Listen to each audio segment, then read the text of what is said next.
A young teacher once welcomed a new student into her class, and the child had come from a different background, often ignored in the house, sometimes rejected, and always unsure of being accepted. On the first day, the child sat at the back, quiet and withdrawn, avoiding direct eye contact with the other students and even with the teacher. But the teacher did something different.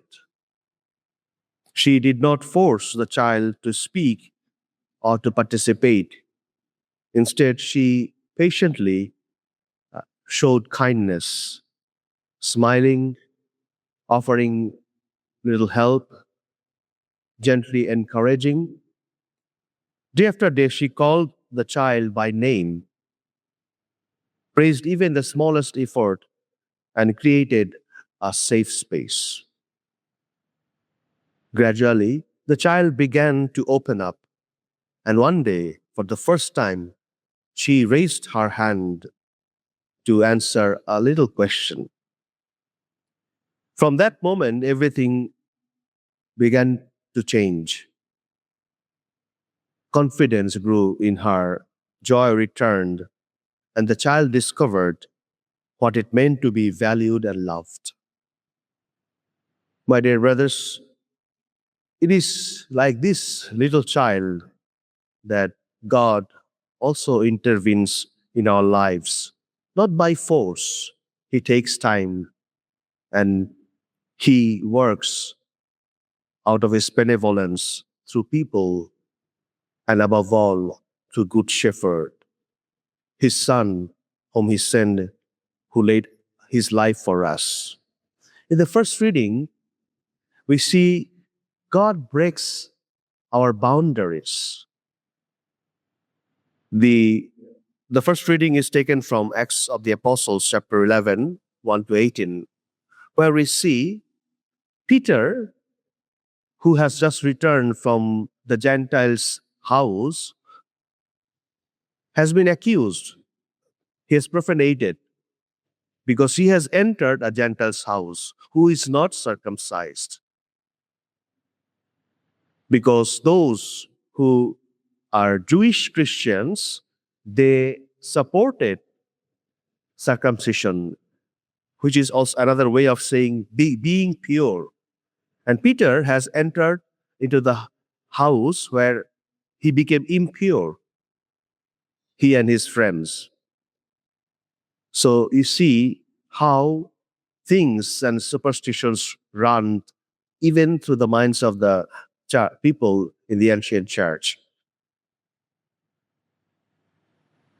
So Peter criticized because he entered the house of Gentiles and ate with them. For the Jewish people, this was shocking. They believed God's love was mainly for them who are circumcised, who are Jewish. But Peter explains his vision, and that's what we see. It's the second time we see the whole narration. Peter explains things. God showed him that nothing and no one is unclean if God has made them. And then he puts something powerful. Who was I to hinder God? Because it is God who showed him the vision on the big curtain, all sorts of animals, and he asked, kill and eat. And Peter said, no, I cannot eat unclean things. And God said, what God made, why do you say unclean? So that's why Peter says, who was I to hinder God? This is the turning point. God is like the patient teacher. He does not limit his love. He reaches out to everyone, even those we might ignore, judge, or exclude. Sometimes we also build invisible walls that should be broken. The person whom I don't like, the group that is not worthy, or God. Or sometimes we also limit God. God is only for us, not for them. But God quickly breaks those walls. The question is, are we ready to accept that God loves beyond our limits? In the second reading, the gospel, we see Jesus says, Ego eimi apoimen hakalos. I am the good shepherd. The good shepherd, a shepherd is not just a guide for the flock. It is much more than that. And we see in Jesus' narration, the good shepherd means the one who knows, who protects, and loves his sheep, even to the point of giving his own life. And Jesus is not like a hired worker who runs away when danger comes. Rather, he stays, he fights, and he sacrifices. Think of a village shepherd at night when wolves come. He does not abandon the flock. He stands between danger and his sheep. Why? Because it is his own sheep. Jesus says something even more touching. I know my sheep, and my sheep know me. This is not just knowledge by names. We only know people by names, and not more than that. It is not so.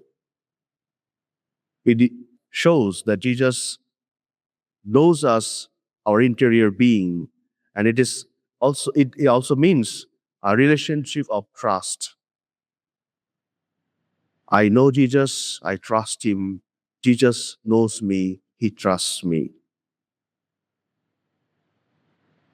Like that child who slowly learned to trust the teacher, we too are invited to trust Jesus, the Good Shepherd.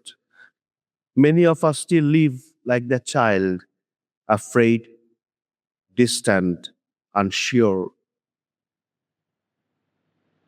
In inferiority complex, sometimes we also keep ourselves out of far.